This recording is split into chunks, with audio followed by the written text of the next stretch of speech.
नमस्कार दोस्तों, स्वागत है आपका हमारे इस YouTube चैनल में। दोस्तों, गरुड़ पुराण में जीवन, मृत्यु और मृत्यु के बाद की स्थिति के बारे में विस्तार पूर्वक बताया गया है। इसके अनुसार परलोक एक यात्रा है जो आत्मा भौतिक शरीर का त्याग करने के बाद शुरू करती है।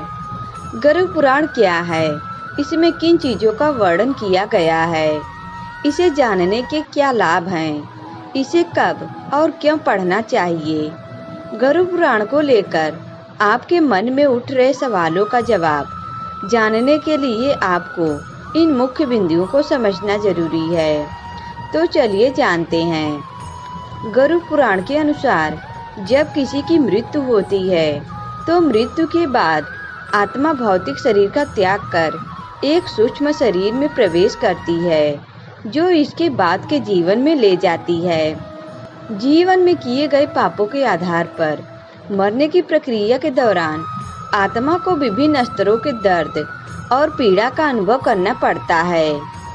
मृत्यु के बाद आत्मा मृत्यु के देवता यम से मिलती है जो आत्मा के कर्मों के आधार पर न्याय करते हैं। जीवन में किए अच्छे बुरे कर्मों के आधार पर ही आत्मा को विभिन्न योनि की प्राप्ति होती है। परलोक पहुंचने से पहले आत्मा यमलोक पहुंचती है। यहाँ आत्मा को यम द्वारा आंका जाता है और उसके पापों के लिए दंड का अनुभव कराया जाता है।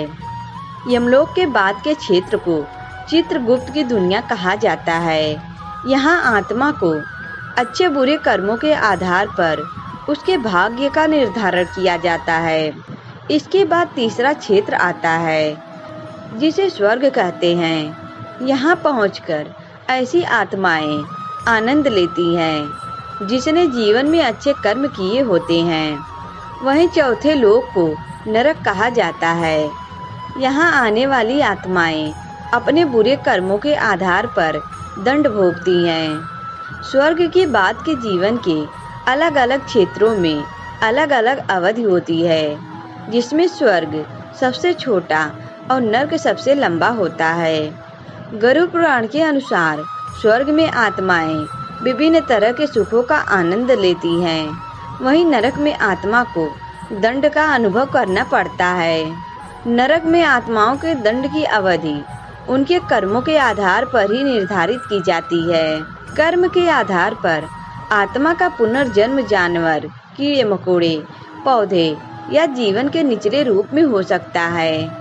मृत्यु के बाद आत्मा का अंतिम लक्ष्य मोक्ष को प्राप्त करना होता है, जो कि जन्म और मृत्यु के चक्र से मुक्त है। जब आत्मा मोक्ष प्राप्त कर लेती है तो वह जन्म और मृत्यु के चक्र से मुक्त हो जाती है और परमात्मा में विलीन हो जाती है। दोस्तों, गरुड़ पुराण एक शांतिपूर्ण जीवन सुनिश्चित करने और मृत्यु के बाद मोक्ष प्राप्त करने के लिए पुण्य कार्य, धर्म, पूजा पाठ और अच्छे कर्म करने के महत्व पर जोर दिया गया है।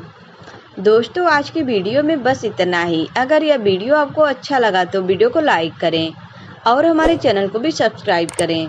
दोस्तों, वीडियो देखने के लिए आप सभी का धन्यवाद।